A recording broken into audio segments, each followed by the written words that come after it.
paraîtrai-je devant la face de Dieu. Tika to sambela. Let us pray. Yahweh, Papa, to commission lisusu na après-midi à l'heure. Kolo bomo ezayo. Kolo na peine ezayo. Mon pesi bomo ezayo. Kwe koma miete mouvement, l'être, paix, existence. Tuali gozamonde pa na yo. Yango sepelisa kyo Yahweh kotika moko na biso na bombo na nzoto ndenge tozwa. Yo yo pesa biso bomo na siko ya ndali loba na yo. Opesi pe biso bomo na nzoto tendre pe yango to komisi ko ba yo. E bomo ina yo na kat na biso ozokendisa pozo kolisi yango na nzela ya sango bana tendre pe. Tale ko mitango itensu ko yo kaliloba na yo Yahweh. Nde wana to sosoli ete lokola elanga. Tozala posa tozala arrosé de pain na yo Seigneur. Pourquoi sous quoi arrosé moko na biso Seigneur afin que oyo nyonso ya bolamu ezaka na biso ebotambo pe mo ya kokola pe akofuluka. Zambe pesa bososole pain na moko na biso ya solo mote ya solo pe ya malamu zande yo. Po komaki ete biso nyonso tokolakisa marobele pain na yo. Te ya biso sosolisa biso éternité ya lelo de sika na mitema na biso na kombono Yesu yo nzambe ya solo. Amen. Donc dans ici pour tozonga somi ici matin. So we don't go back too far. Donc on connaît que tant tozolo ba. We understand when we're saying kolanda question ezalaki awa. To follow the question that is here. Il y a des questions ezalaki en réalité besoin. And we said in reality that question was a need. En réalité, it was a desire or a need of the heart. To know when will I appear before the face of God. To know we're far from the face of God because of sin. But through the death of Jesus and his resurrection. And we were returned to the face of God. And we were back in agreement with God. We came to a place and we said last week, when we read Ephesians chapter 2, Colossians chapter 3, we saw it is according to what Hebrew 9 showed us. That Jesus entered the most holy place. Lui étant le souverain sacrificateur. He who is the high priest. Or que tozonga ki na ancienne alliance pona koloba boye. We went to the Old Testament to say this. Tango nyonso souverain sacrificateur bali kokota na le lieu très saint. Every time the high priest entered the most holy place, he would take a souvenir of the people on his chest and on his shoulders. And we said that the high priests of the Old Testament were an image. The true high priest is Jesus. Donc ce que Bible apparaître devant nous, devant la face de Dieu pour nous. If he appears before, we appear before the face of God. Donc c'est que à même qui fait biso na yeli boselo He ya took papa. us before the face of the Father. Mais comment on explique ngo na sens boye? But let's explain it in this way. Yamba que biso lokola to kufi pe to sekwi na Yesu. And because we died and we were resurrected with ba vie na biso eza caché. Our lives are hidden lisangana Yesu kati na Nzambe with Jesus in God. And where is God in the heavens? And our life is hidden in the heavens. At the same time we are here on the earth. And at the same time we are in heaven. Physically we are here. But spiritually our lives are hidden in heaven. There is a way that God prepares before us. Because the way the world sees us is not the way that God sees us. Someone who believes in the gospel. The way God sees them is not the way the world sees them. Because Jesus died and he was resurrected and God agreed with that sacrifice. All those who Jesus died for, there is a way that God sees them. When you read in Hebrews chapter 10, it will say and Jesus, through his death, he took everybody into perfection. We know that as we're going, we have attained perfection. But in the eyes of God, we are already there.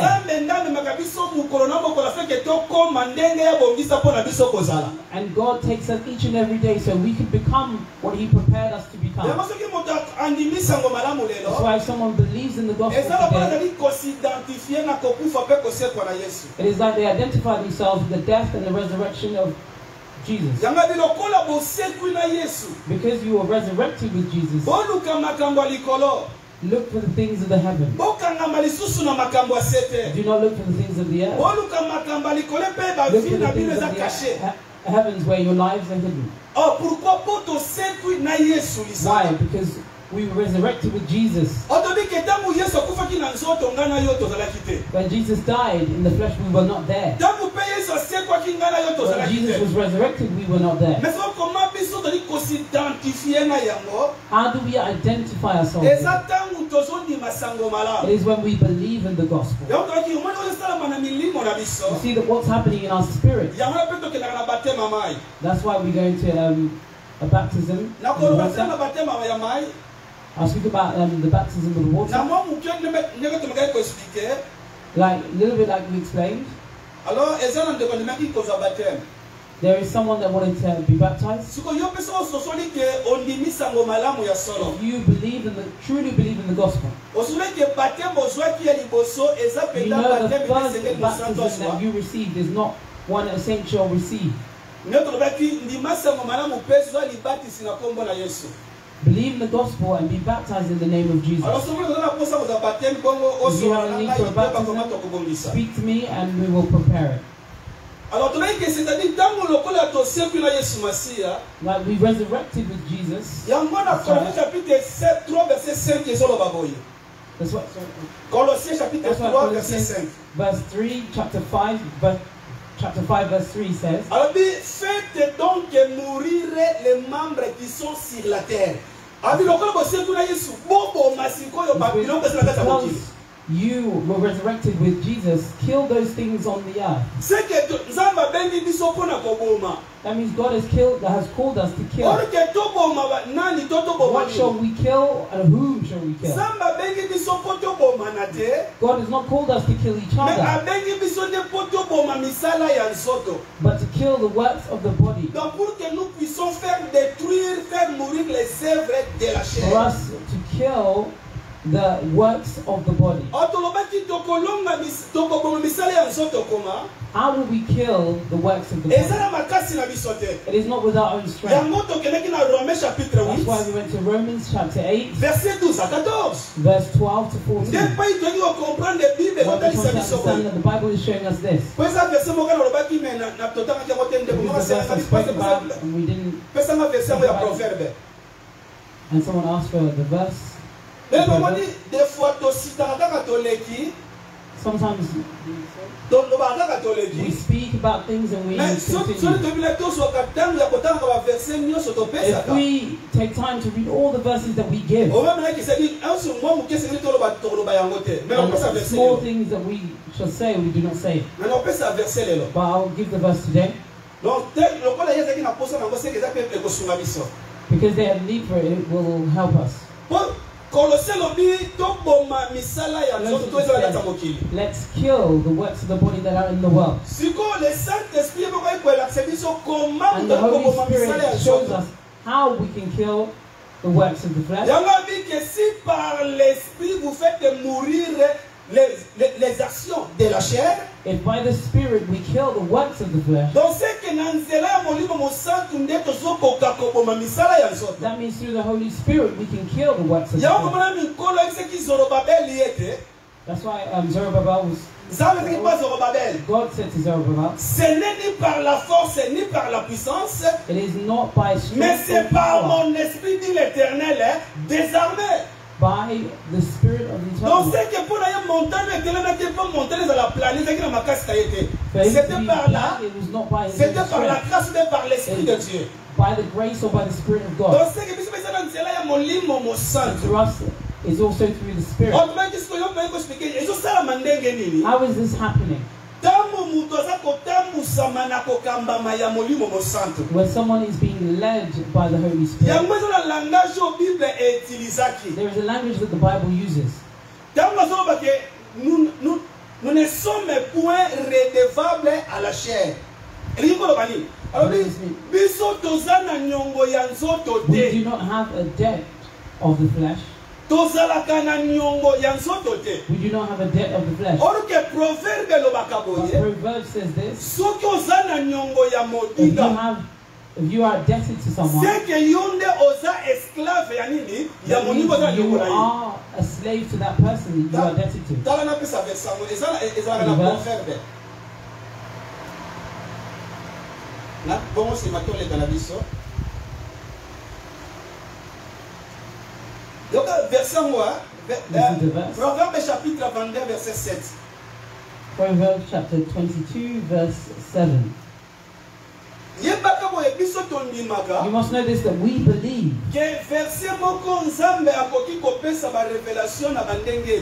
One verse, but God can give revelations in many ways. But you ask that revelation must be as proven through the scriptures. Yes, it's proven in the scripture, young one. Proverbes chapitre 22 verset 7. Proverbs chapter 22 verse 7. Les riches dominent sur les pauvres et celui qui emprunte est l'esclave de celui qui prête.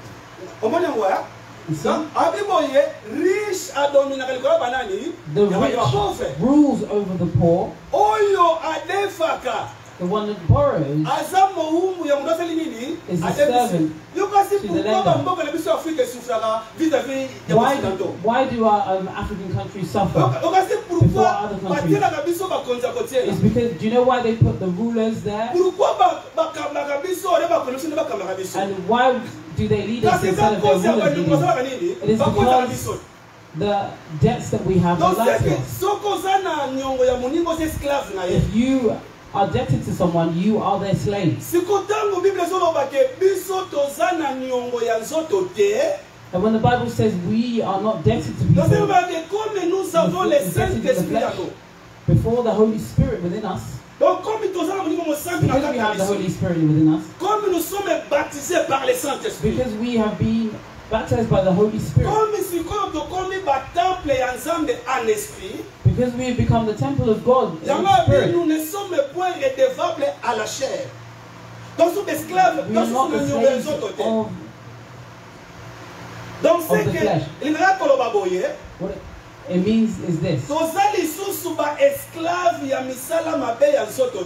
we are no longer slaves of the bad works of the flesh. The flesh can no longer lead us. The flesh can no longer rule us. Because we are no longer debted to them. And when did our debt with the body end? It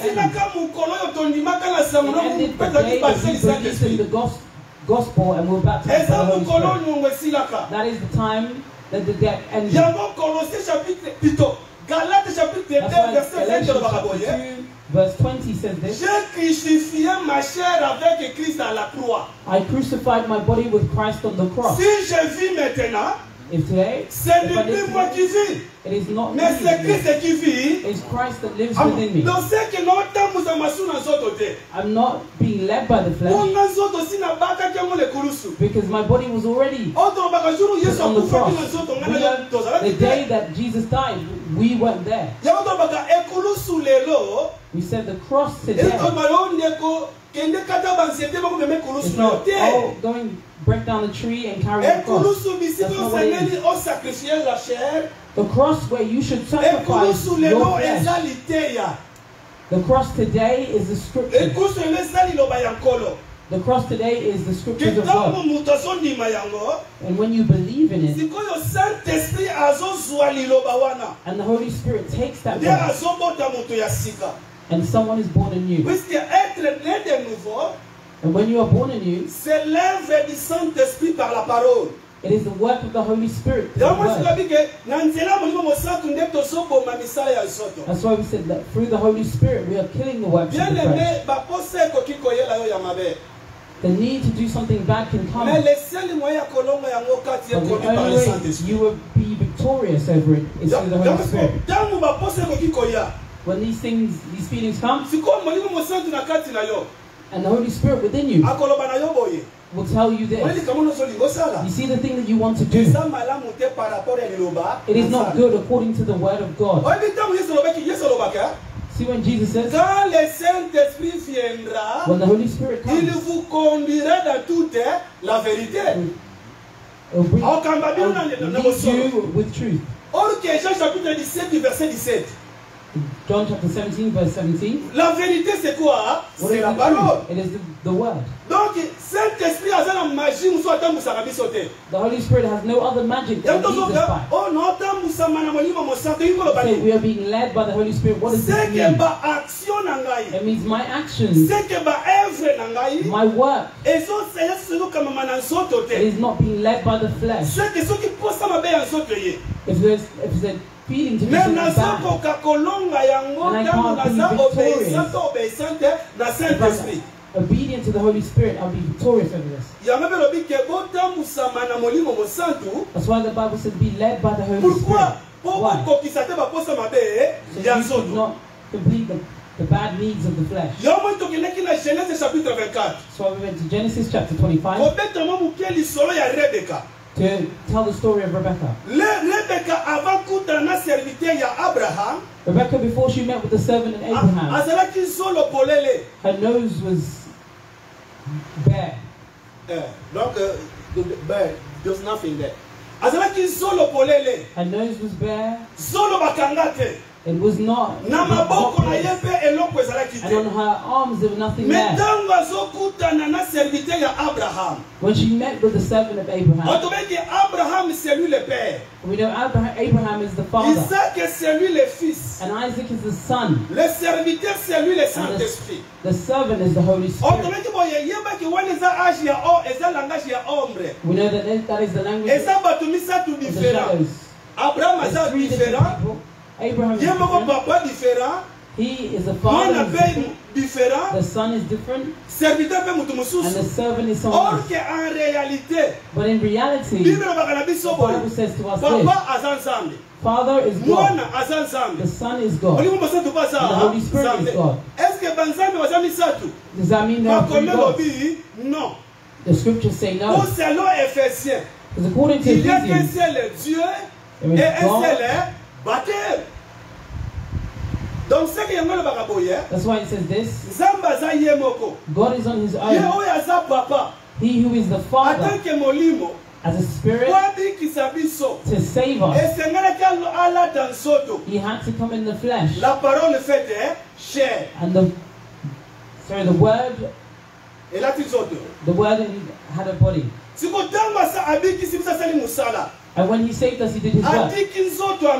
He left this body and he returned as a spirit. These are the manifestations of God. I can give you another example. You see how I am now? I'm a pastor. I'm a brother. I'm a man. Let me say how I'm a father. I have children. I'm one person. But at the same time, I have the role of a preacher. At the same time, I have the role of a father, a husband, to my wife. It is just me. I'm a father. I'm a husband. I'm also a brother. Donc c'est que ça donne une manifestation ensemble. These are the manifestations of God. Yango sikotanga kutani na serviteur oyo. When he meets with the servant, is the image of someone who is has the Holy Spirit within them. The Holy Spirit will put a ring on your nose to stop you from hearing, from smelling the smell of other men. So you're only happy to smell the smell of one man. You will take bracelets and put on your wrists. You know the bracelet, it is the image of the works of the Holy Spirit. Rebecca, before he met with her, it is not Rebecca that was there before he met with her. Someone who has the Holy Spirit is not like everyone. If you want to know the testimony, ask Samson. Ask the wife of Samson. You see, Samson, when his wife came, they want to know where his strength is. The strength of Samson was in his head. And in reality, it is an image of the Holy Spirit. It is an image of God himself. The day that they cut his hair, God left him. And he tells his wife this: you see how I am now? From when I was born, a razor has not passed my head. They have not cut my hair. So when I have hair, I'm not like everybody else. And he told his wife this: if they cut my hair, my strength is gone. I will become like everyone else. I'm not saying that the Bible says that. If they cut my hair, my strength will be gone. I become like everyone else. That means someone with the Holy Spirit is not like everyone else. If you're not like everybody else, you will not speak like everyone else. You will not dress like everybody else. You will not live like everybody else. How are you a child of God? You're leading your marriage like you are a child of God. You're leading your children like pagans. There are a few things that we speak about today. The responsibility of a parent is no longer so. The parents are taking their job and leaving it to the government. You go to work. The children didn't look for you. You looked for those children to come into the world. But when your children are in this world, they're our responsibility.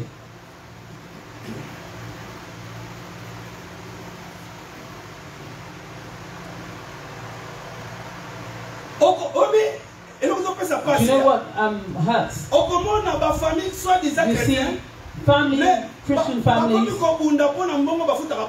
but they start fighting for the money that they give to children. And then there's problems in the marriage. And if you ask them, what are you arguing over?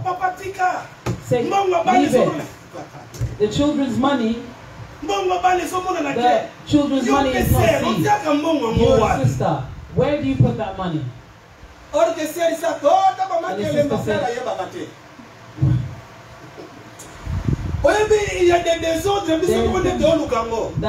there's disorderly things that we look for ourselves. There are disorderly things that we look for. Brothers and sisters, God has shown us how families should be led according to the word. But listen, we'll come to that. That means by the Holy Spirit, we are victorious over the works of the flesh. This work shows us that we were dead, but God resurrected us. Let me give you the second tip in the Bible. There is a story in the Bible. Let's read it, even just 2 verses. Numbers chapter 17.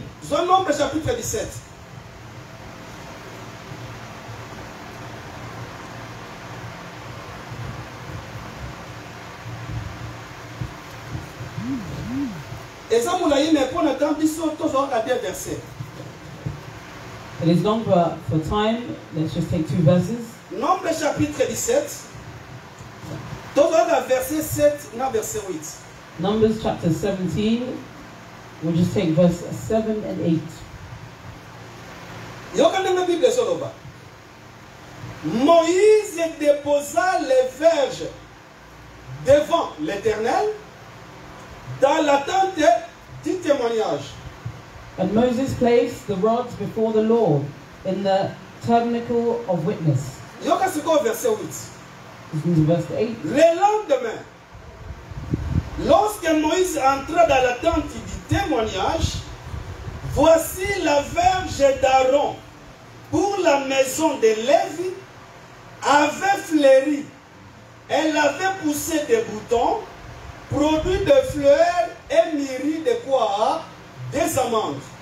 Now it came to pass on the next day that Moses went into the tabernacle of witness, and behold, the rod of Aaron of the house of Levi had sprouted and put forth buds, had produced blossoms and yielded ripe almonds. What is happening there? It is according to things that happen in Numbers chapter 16. Numbers chapter 16, there are 3 people that stood against Moses and Aaron. Why? Because Aaron was at a position where he was lifted. And we know that the story that God had with Korah and Adam. And how God opened the ground and he swallowed them. But when it came to chapter 17, listen to what God is saying to Moses. Amongst the 12 tribes of Israel, you will take 1 tribe and 1 rod from each tribe. And one chief will be represented by a rod. And if there are 12 tribes, you will take 12 chiefs. And each chief will be represented by 1 rod. That means there were 12 rods. For the tribe of Levi, the word that you will take, you will write the name of Aaron. And the rod of Aaron, it will be in the middle of all the rods. And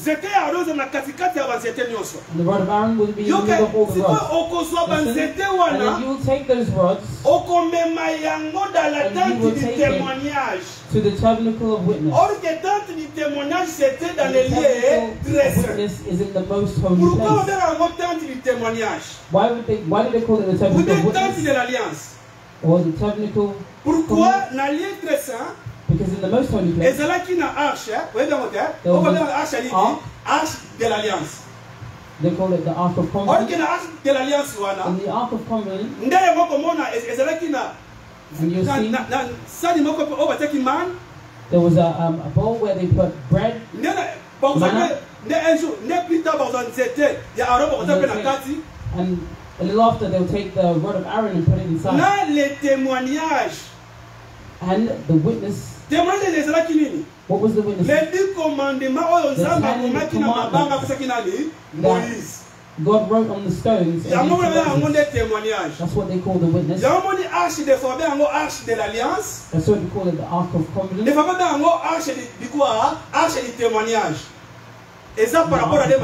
It is according to the 2 stones.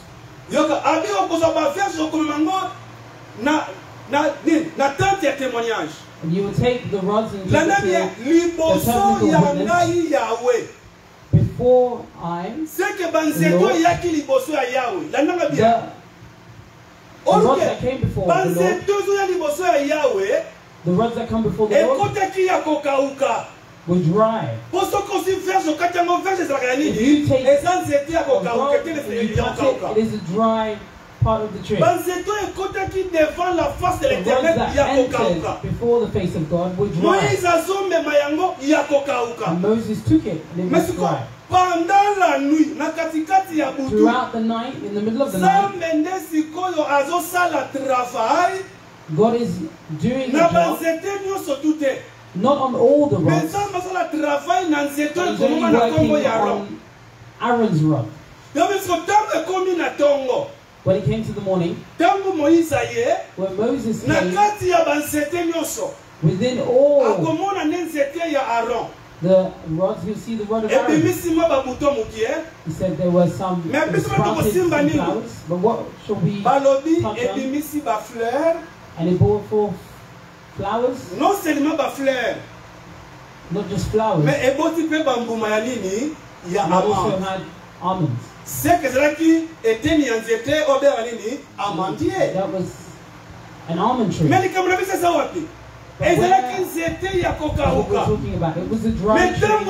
But when it came before God, and that tree was no longer dry, because God is living, God took life and put it into the rod. That means the rod came back to life. When we speak about the rod of Aaron, that was an image, the true rod of Aaron. The rod of Aaron, the true rod of Aaron, is resurrected and flowers. It is the resurrection of Jesus the rod of Aaron, the true rod of Aaron, in his resurrection, he stopped all death. All those that were compared to him, jusqu'à la mort de la croix. C'est pour cela Dieu l'a souverainement. Et il lui a donné le nom qui est au-dessus de tous les noms. Afin que le nom de Jésus touche chez nous. Mais comment ça va se tomber là? But how is God lifting him? When he goes through death and resurrection, you see through his resurrection.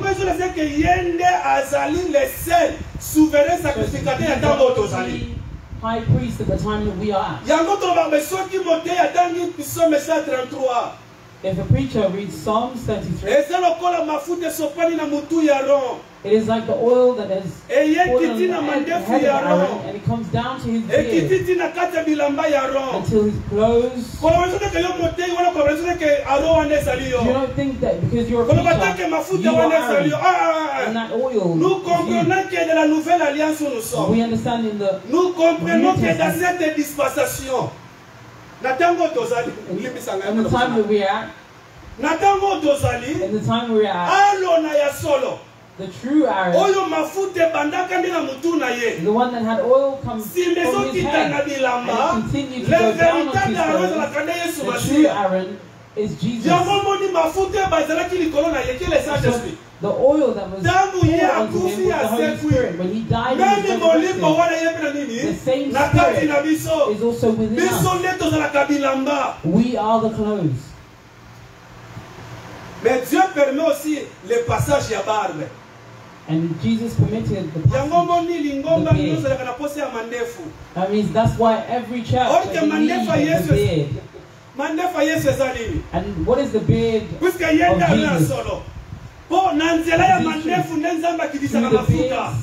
That's where God puts down the oil. The church that is not in the beard of God. Do you not see, when I talk about beard, do you not see the beard that I have here? The head is God himself. But the beard is the instrument that God uses to rule his church. De la parole, and his beard is the ministries of the word, the preachers of the gospel. Donc on comprend que the rod of Aaron speaks of Jesus. Let's simply the rod of Aaron, it also shows a person coming before God. Before we came before God, we were like dry rods which do not have life. But if we come forth to God, if we meet with God, we will no longer stay dry. People must see that there's a work that's been done within us. And what will that work be? We will bring forth flowers. If you look in Israel, amongst the trees, go and do some research. The almond tree was the first tree that would come back to life. And its flowers were white. And the flowers were white. All the details in the Bible have a reason. Because if it did not have a reason, why would God give us these details? That a tree that is dry will come to fruition. At night God must take work. So we should have so we need both flowers and almonds. When we say the flowers of the almond tree, it is white. We say the Bible explains itself.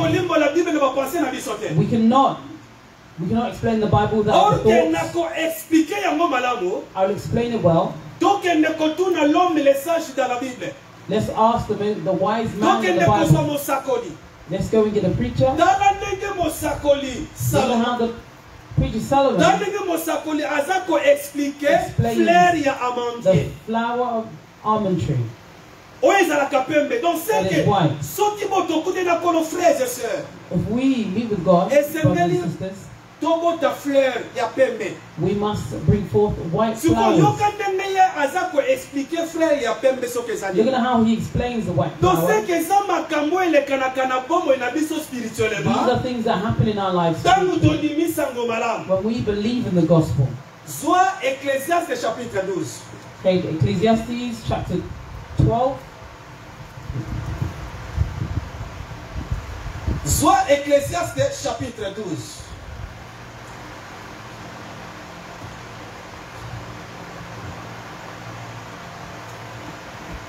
Oyebi, eza pena moulaye, Yes, long. Donc yo, okota na verset 1er tina verset 7. You can read the first verse. So kolingi tina verset 10. Mais le père de Nara n'a expliqué comment mon kena simba ngo do mon biso to zapena nyo so tout. Mais tokozwa 1 tina 3. We take 1 to 3. Et puis tokosote le biso totangi verset 7. Na 7 n'est pas à expliquer likambo ya zo ba likambo ya amandier.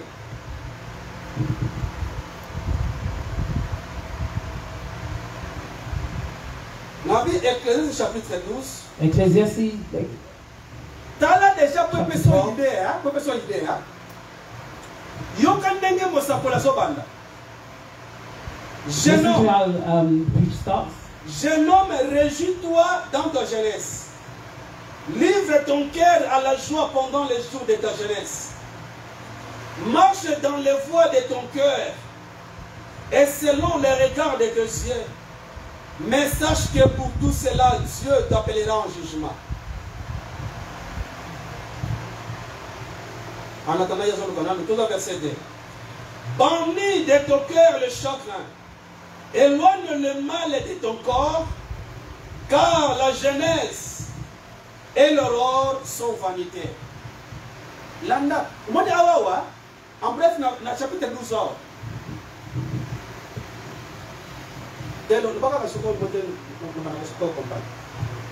Au moins dans le chapitre 12 ans. See in chapter 12 there are many things that the preacher is saying. But he's explaining it in two different ways of someone's life. No ways. Two different times, sorry. Times, yeah. Two different times in someone's life. The first time is when they were young. We say, you youngsters who are sitting here, if we give you advice, if your parent is giving you advice, young people, Mama, you're old. Yeah, you're old already. You say, Mom, you're old already. We are young. This is our things. These are our things. Do not lie to yourself. There was a time. I wasn't born like I'm here today. There was a time I was a young just like you. Your mom was just as young as you are today. You must know one thing. That's why we say this. Game never changed. The only thing it changes is the players. The game doesn't change. The players change. You see, the game that you're trying to play today, that means we also did it. There is nothing new on this earth. You see, to have girlfriends and boyfriends that start today. Your dad said, hey, be careful, I can see bad things. I've got a boyfriend. I've got a boyfriend. It is my life. You're already grown. There are people that pass through those times. But if they're giving you advice, it is for your own good. I'm young. Do you not think because I'm young? Nothing can touch me. Nothing. I'm very strong. Let me tell you something. If you go to the cemetery, it's not only the old people who are dying. It's not the old people. It's not the old people, just the old people that enter hospital. If you go to cemeteries today, people that are younger than you. There are people that are, but they are not alive today. But they're giving you advice, do not see it as bad. Because your hair is growing, because you have a beard, because you have a chest, because you are a woman, you do not stand against your parents.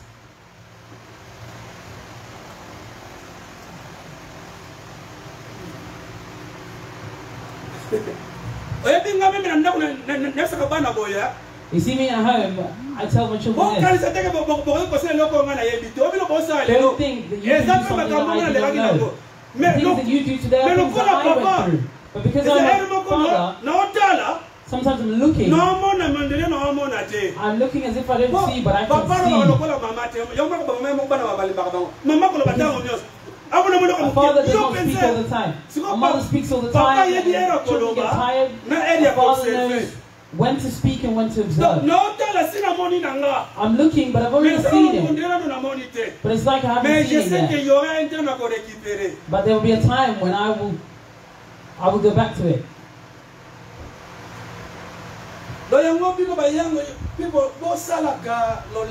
That's why young people, when your dad gives you advice, do not be proud.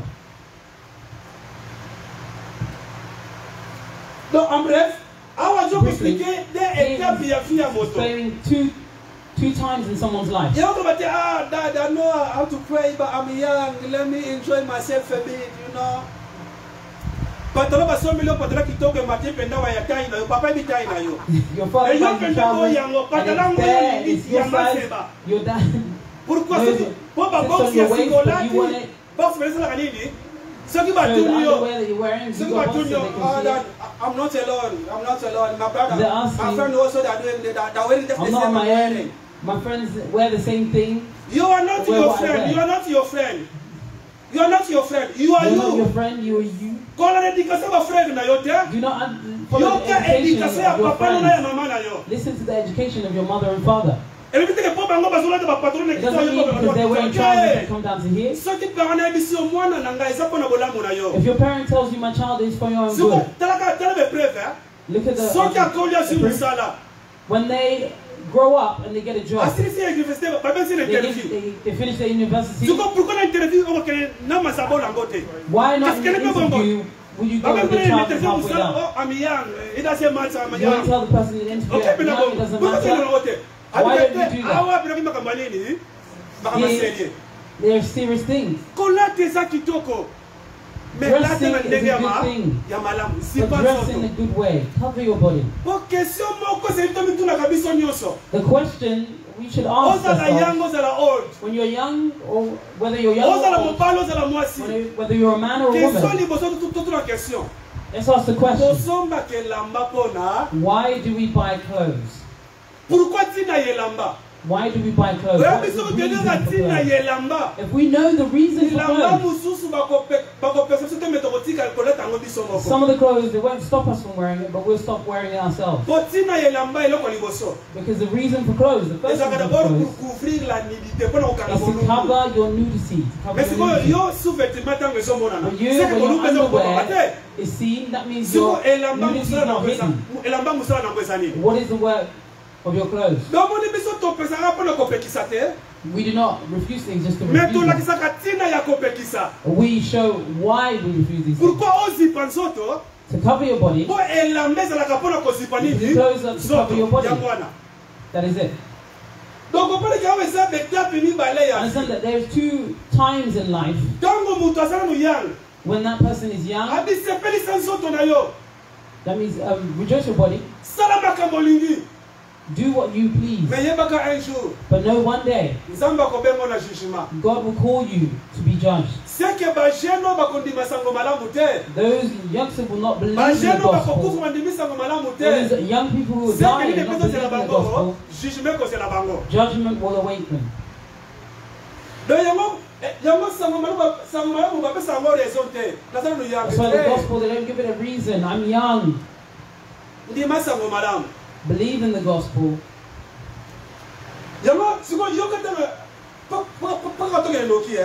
So we go quickly. Do these things. Pray, make your heart joyful. But no one day God will take you into judgment. To say, do not wait until it gets to time. And these things come upon you. And what are these things? There are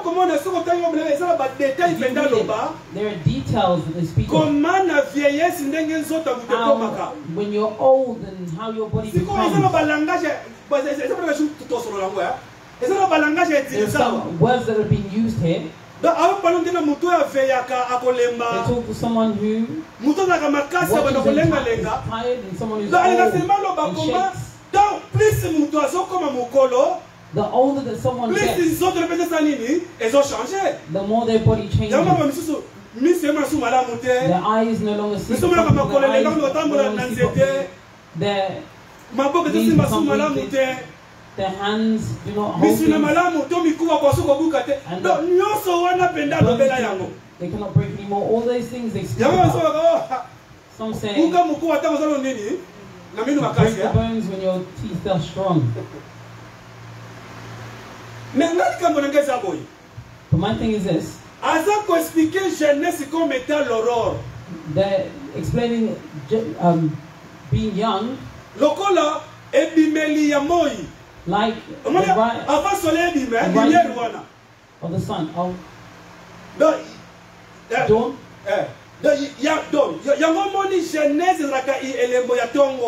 That's why being young is an image of dawn. Your body is strong. The evening is of being old. Your body becomes tired. These are the things that are explained here. There is a time when you are young. A time a body becomes weak. We do not want to explain these things according to flesh. We're explaining according to verset 3. Mais souviens-toi de ton Créateur pendant les jours de ta jeunesse, avant que les jours mauvais arrivent et que les années s'approchent, où tu ne diras, je n'y ferai point de plaisir. When this time that these people say that they do not have, no longer have pleasure. Here it means someone has become old.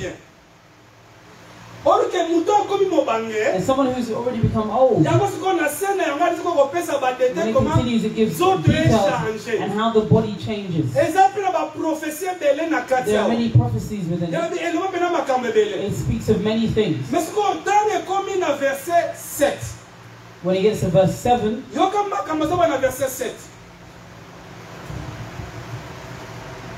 où l'on redoute de ce qui est élevé, où l'on a des terreurs en chemin, où l'amandier fait quoi? Fleurit. Donc c'est que l'amandier comme il sa fleur. That means the almond to bring forth flowers. Elinga kolobani ni temps ya vieillissement.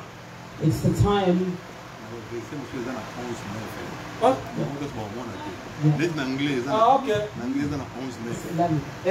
hein? Donc, chapter 11. Ah, ok. Donc, parce que l'anglais, l'anglais est chapter 9, chapter 12, 11, 9, hein? Ok. Merci. Chapter 11, verse 9. Rejoice, O young man, in your youth, and let your heart cheer you in the days of your youth. Walk in the ways of your heart and in the sight of your eyes. But know that for all these God will bring you into judgment. Therefore remove sorrow from your heart, and then put away evil from your flesh. For your childhood and your youth are vanity. Remember now your Creator is in the days of your youth, before difficult days come and the years draw near, when you say, I have no pleasure in them.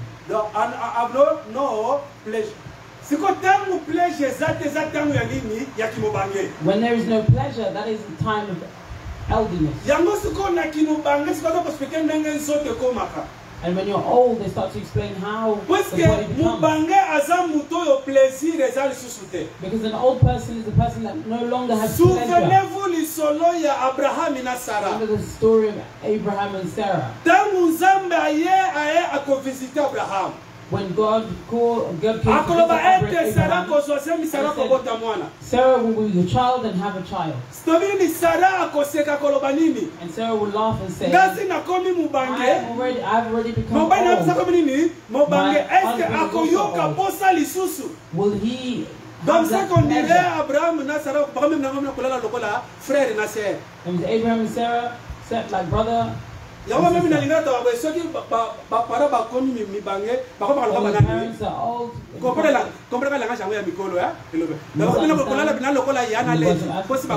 can see like brother and sister. But if you're young, it shouldn't be like that. You understand it's a thing of growing. And in verse 7 it says this.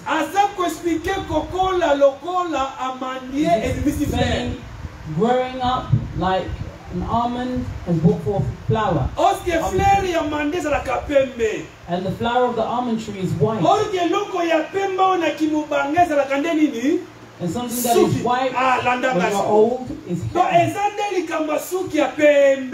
It is something about the white hair. It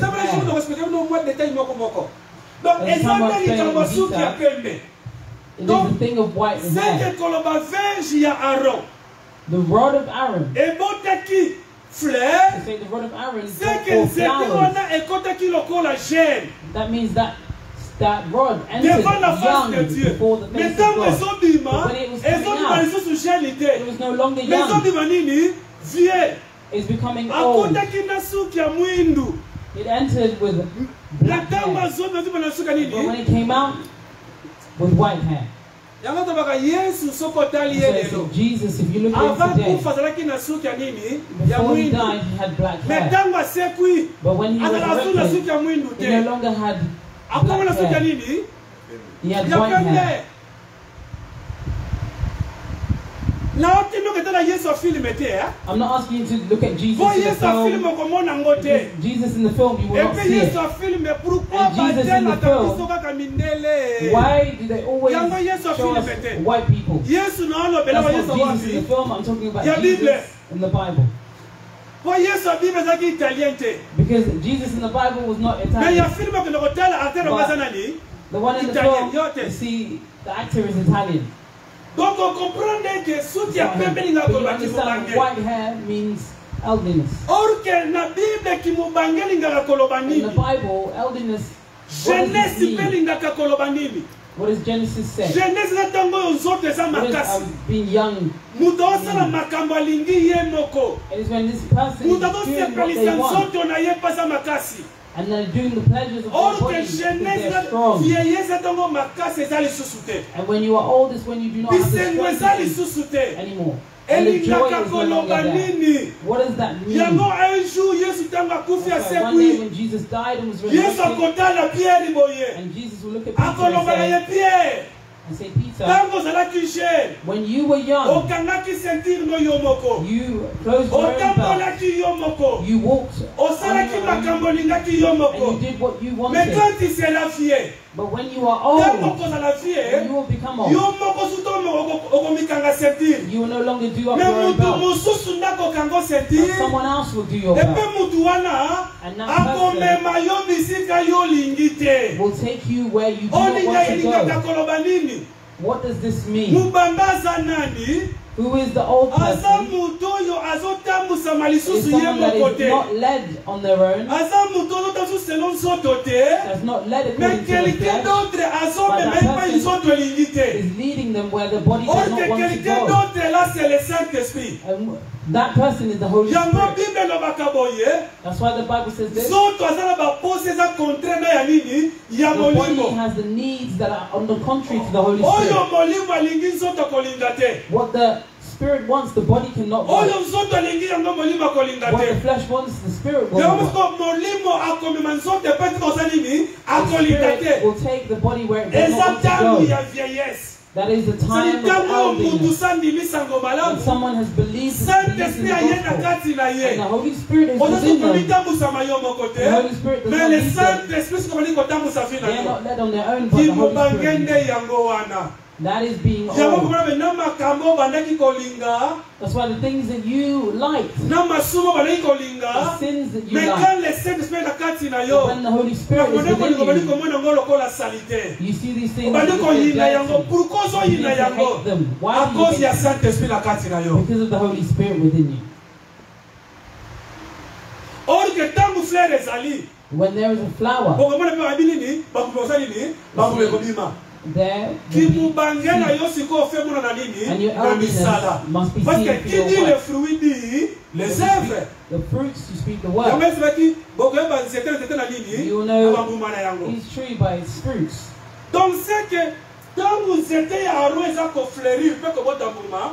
When the tree of Aaron brought forth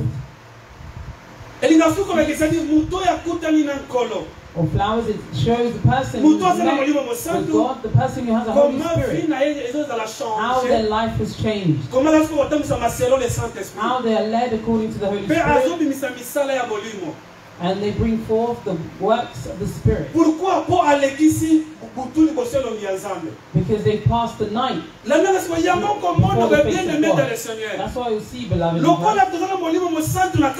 because we have the Holy Spirit within us, that means we are one with God. That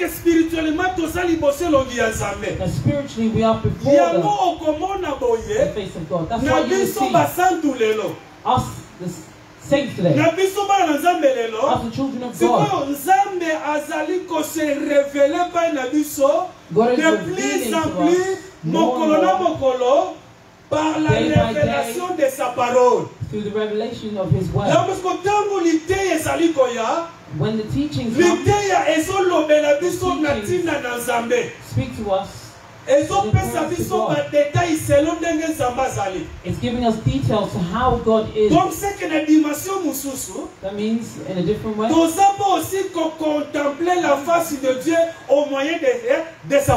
we're also thinking about the face of God through the word. Psalm chapitre 11. In Psalm chapter 11. Psalm chapitre 11. Psalm chapter 11. Psalm chapitre 11.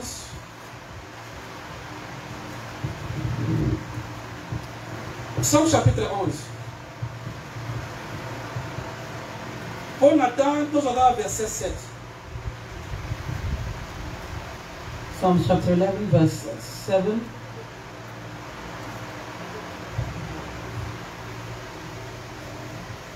Psaume chapitre 11, verset 7. Psalms chapter 11, verse 7.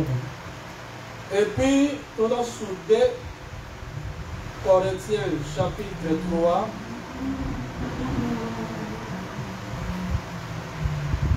Second book of Corinthians, chapter 3. Nous allons verset 15 à 18. Verse 15 to 18.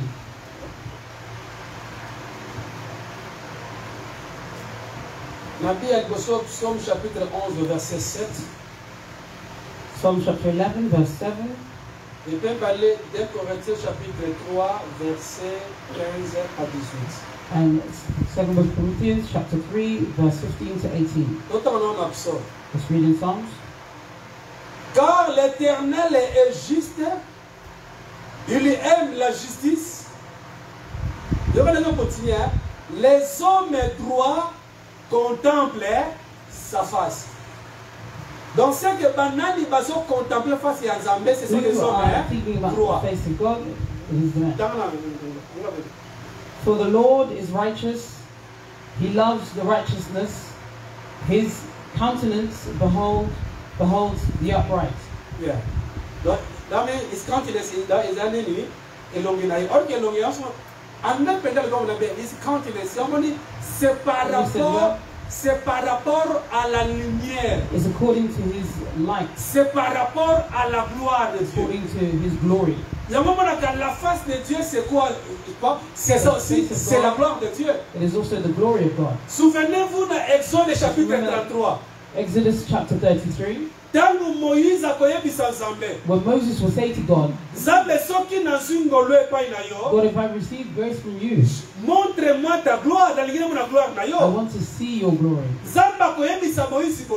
And God will say to Moses this, no one should see my face and live. Moses asked for the glory of God, to see the glory of God. And God defines his glory as his face. Donc c'est que la face de Dieu, c'est ça la gloire de Dieu. The glory of God. Il y a beaucoup besoin de que les hommes droits. It is the righteous. They see the face of God. Donc comprenez que la face de Dieu, c'est ça aussi la gloire de Dieu. The face of God is His glory. Or que les hommes droits who are the righteous men here? Les hommes droits, ce sont aussi des hommes justes. Who are the righteous men here? Donc ce sont des hommes justes. It's the righteous. Oh, donc des hommes justes. When they say the righteous, what does it mean? Par rapport à Romains chapitre 3, Romans chapter 3, nous sommes justifiés par la foi en Jésus Christ. We are righteous by the faith of Jesus. Donc c'est que ça bateau yo bandimi Yesu Masia lokola kolope mobikisi. Believe in Jesus as the Lord and Savior. Parce que toza ba juste na misala ya mobeko we are righteous not by the word mais nous of the sommes law, justifiés par la foi en Jésus Christ. Through the faith in Jesus Christ. Donc la foi en Jésus nous fait des justes. The faith in Jesus has made us righteous. Someone who is born again is someone who is righteous. And they are the ones that feel are in the face of God. And the face of God is the glory of God. So in 2 Corinthians chapter 3, they're telling us the story of Moses. That happened between Moses and the people of Israel. God called Moses to the top of the mountain. And Moses, because he spoke with God, because he was speaking with God. the face of Moses will begin to glow. That means the glory of God was shown on the face of Moses. And when Moses will come down from the mountain, where the people were, because his face is shining, the people could not look at him. Moses will take a veil and cover his face. And the Bible says this, the things that Moses is doing there is a spiritual reality that is happening before the people. That means the people of Israel could no longer see the glory of God. That means the people of Israel. They were reading the scriptures of Moses. They could not understand the face of God. They could not see God in the scriptures. They could not understand. Why was it not there? Because of what Moses did. To take the veil and cover his face. What is the Bible saying? If they're reading Moses till today, the same veil is covering their face. But if their hearts change, voilà ça lui dit, et Zolongwa, c'est que nous contemplons la face de quoi? La face de Dieu. Or que la face de Dieu, c'est aussi sa gloire. And the face of God is also His glory. Or que nous les contemplons comment? And how do we think? Nous les contemplons au moyen des miroirs. Like a mirror. C'est que biso le long le nyanzambe tombe na comment? And how do we see the face of God? We see it through a mirror. If we ask Brother James, a mirror is the word of God. When the preachers take the scriptures to show who God is to us and what God wants for us. And that's why the Bible shows us the way God is. The Bible speaks of God's hair, God's eyes, God's feet. Why all those things? God will receive the understanding of what God is. Understand the God that we speak about is a spirit. How do we receive the understanding of God? Through the scriptures. See, the things that are happening here, come to the end, so we'll be ending soon. You see the things that we see that God is speaking to us by the Holy Spirit. Parce que nous sommes dans la dispensation de l'Esprit. We have time for the Holy Spirit. He is preaching us today. He is speaking to us. See the things that are happening within us. These are the things that happened to Rebecca. Beloved, physically, we did not see Jesus. With these eyes, we have not seen Jesus. But today we see Jesus through the Holy Spirit, through the eyes, and we see Him through His Word. But we know there will be one day. It will just not be about the voice. One day we will see Him face to face. Mais for us to get to that time, il faut les au moyen du Saint-Esprit, au moyen de la parole. Apocalypse so Revelation says this. Celui qui a des oreilles entende ce que l'Esprit dit aux églises. What the Spirit is saying.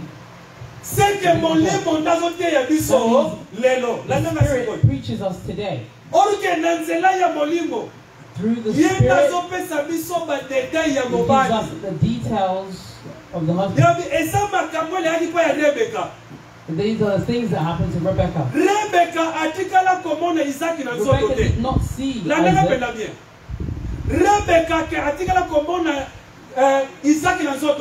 Rebecca did not see Isaac in the flesh. So said, today, marriage. La commission est comme ça la manangwe simbi na ngobe. Et ça n'a pas de problème était.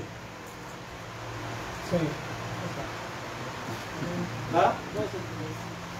Donc ça dit arranged marriage. Pourquoi? Mais tu dois expliquer par rapport à Christ et à l'Église.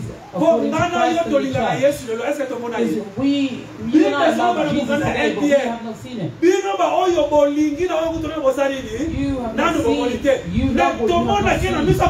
But we see it with believing. We see it with believing. We see it with believing. But there's time we will see Jesus. It is the same with Rebecca.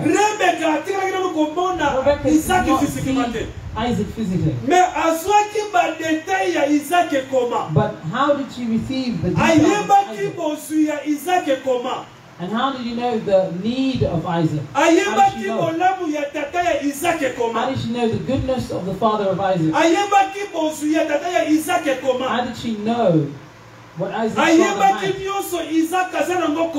How did she know all that Isaac had? Some will say that. How do you believe that Jesus is alive if you have not seen him? How do you know that Jesus has the power to save you? We have not seen him. The Holy Spirit is speaking through the word and truth. He is who is living. That's why Rebecca will know Isaac. These are the words that the servant of Abraham spoke for the whole night. That's why the servant of Abraham came to all the things that he spoke. Comment ça va pas na Abraham? Comment pour la paix bosinyoso? And God gave him all comment Abraham a consobosu na ye? And how Abraham a Isaac comme étant héritier na ye? And made Isaac his inheritor. Donc c'est que le serviteur là n'a parlé pas de lui-même. That means the servant does not speak about him. Il n'a fait que parler d'Isaac à son épouse. Isaac and his wife. Le Saint-Esprit aujourd'hui. That's why you see the Holy Spirit today. Quand il nous parle aujourd'hui. When he speaks today, quand il nous enseigne aujourd'hui, il nous parle de Jésus Christ. Parce que Jésus ne va pas boyer. Quand le Saint-Esprit viendra, il prendra tout ce qui est à moi et il vous l'annoncera. C'est qu'à cause de ça, il y a un ozalini à côté de Bino. Mais à Colobela Bino na tina na yemo côté. Mais à Colobade na tina na ngai. Speak of me. Yamoni, lokola serviteur wana lobaki pour na tina Isaac. Because that servant spoke about Isaac. C'est de même lokola biso pe tozo te ya malelo na jala boli mo. It's the same way that we are preached through the Holy Spirit. Bien mo yebi ko na Rebecca kuyoka na tina na Isaac. Through listening about Isaac, the more she listens about Isaac, the more the desire to see Isaac goes down her heart. The more you pray, the more you hear the word of God, the more the desire to see God is lifted within your heart. If you read in Genesis chapter 24,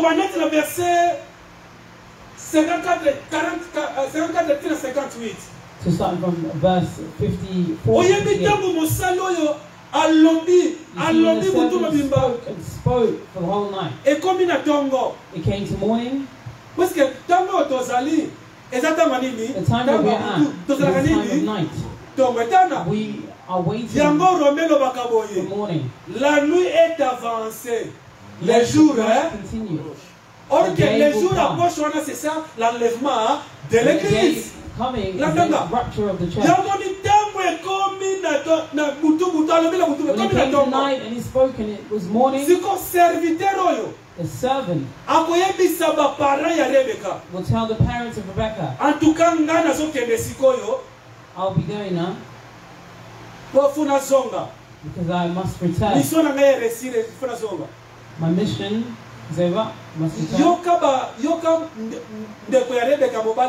Listen to Rebecca's brother and parents.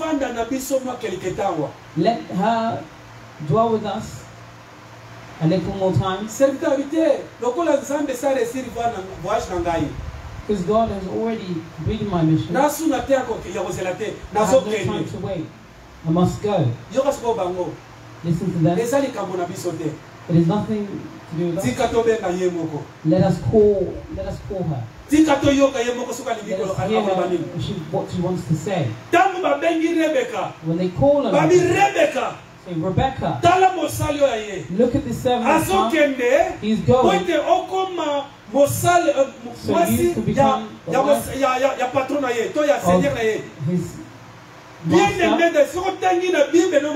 Beloved, if you read in your Bible, because Rebecca already listened about Isaac, there was a desire in her heart, and they asked her, are you going to go? Because that desire was already there. Rebecca did not doubt. She did not say anything else. She did not say much. That means Rebecca, the need that was in her heart. You know what Rebecca said? When they told her, are you going? J'irai. Donc, pourquoi pour ça non? Na oyo sina yoki posa na ngai ekomi nakende sikoyo namona ye ndenge azali mobali yango. My desire is to go and see how this man is. Siko désir wana that desire ndefezalaka na motema ya basantu like it is in the hearts of the saints. Oyebi désir wana is that desire. Soki ezopela na mitema na biso, if it is burns within us, yango nde kosunga biso totambola na vie ya sanctification. That's what will help us to walk in a life of sanctification. Because that desire is there. That's why I always give an example. A man had his fiancée in Kinshasa, and that man went to look. He went to Europe.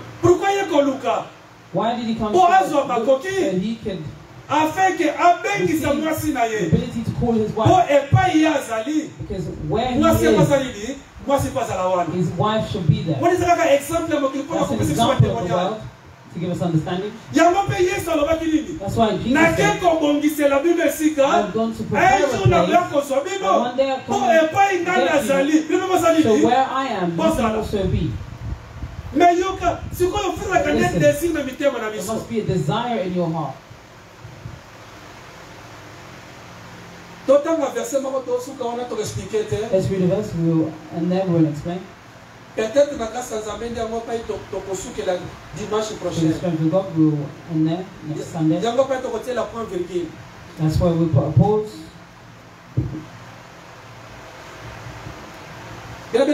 Désir wana fais la carte na biso. That desire must be within us. Comment 2 Corinthiens chapitre 5. Second book of Corinthians, chapter 5. Versets 1 à 5. Verse 1 to 5. 2 Corinthiens chapitre 5. Second book of Corinthians, chapter 5, verse 1 to 5. Versets 1 à 5. Read this is what the Bible is saying. Put it together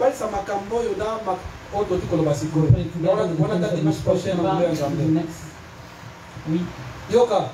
Nous savons en effet que si cette tente où nous habitons sur la terre est détruite, nous avons dans les ciels un édifice qui est l'ouvrage de Dieu, une demeure éternelle qui n'a pas été faite de main d'homme.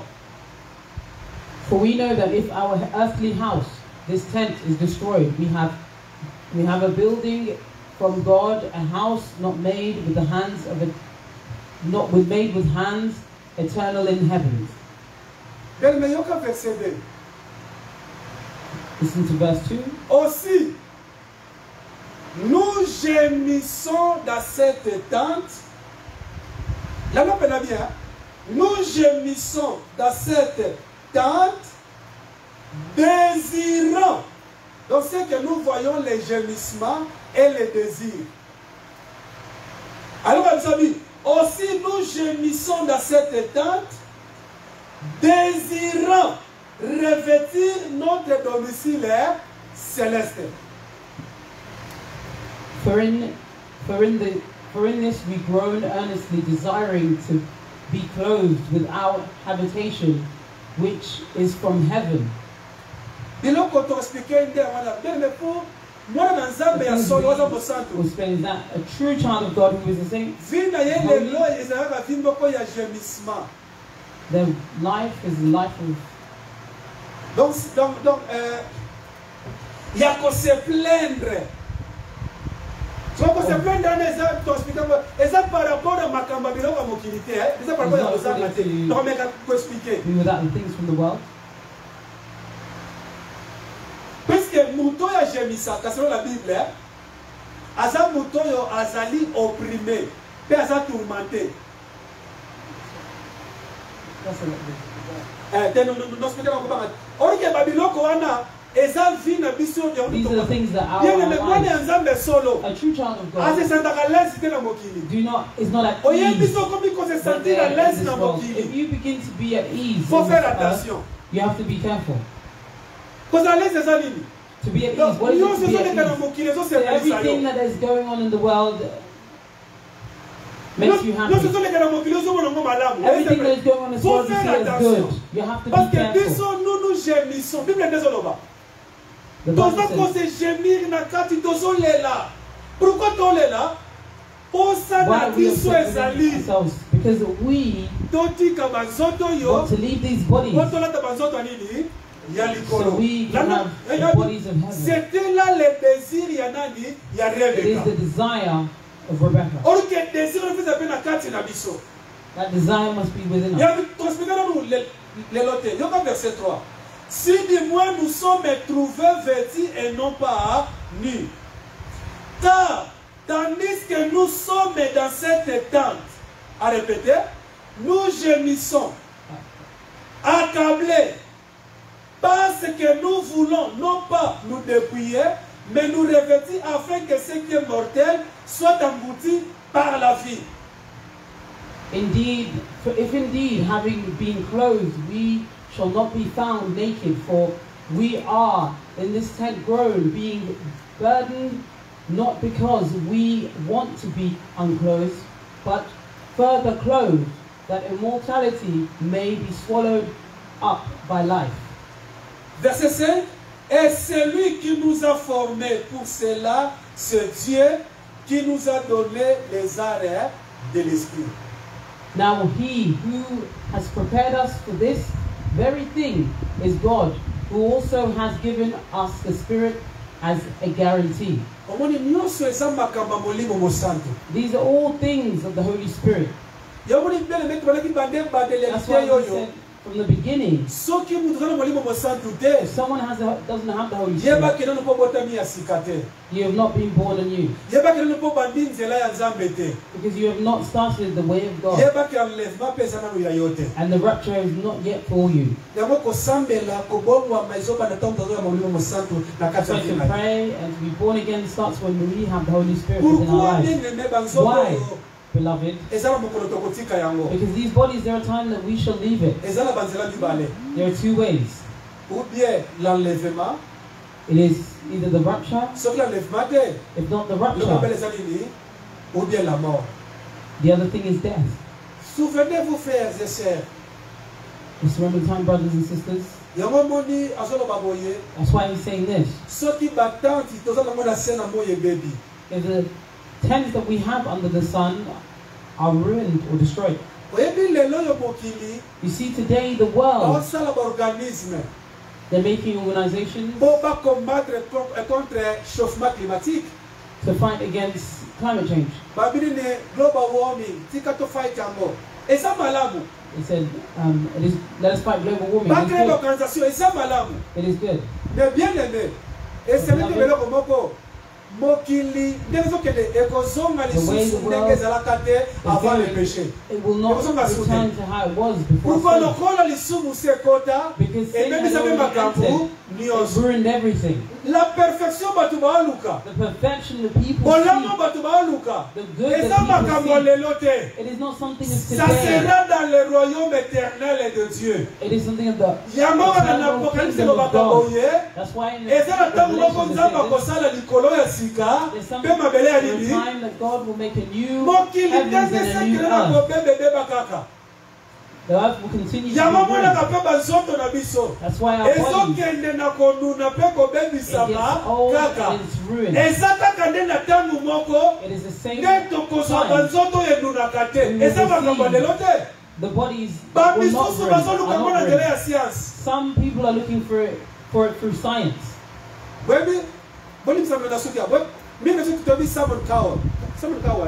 Yes, sometimes. From Britain's Got Talent. You know, he's one of the people who have invested. If you die, they freeze you. There are medications. Even after 3 generations, you will come back to life. Some people do not want to die straight away. They don't want to die. Let it not shock you. The one to die, not to die, is everyone. That's why we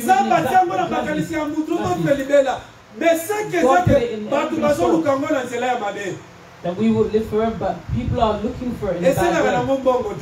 You do not need to have money. You do not need to have many things.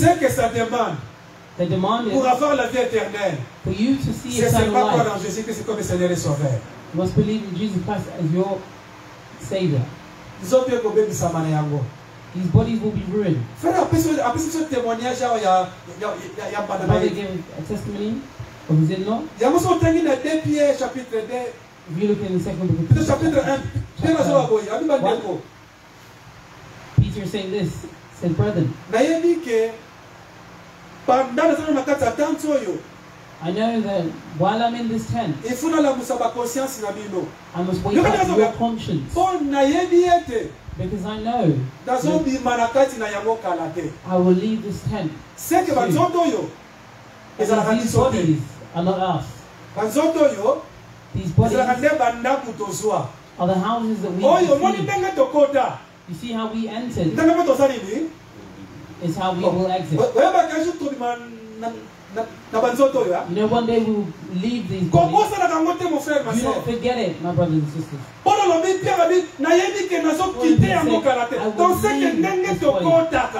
The same way we enter,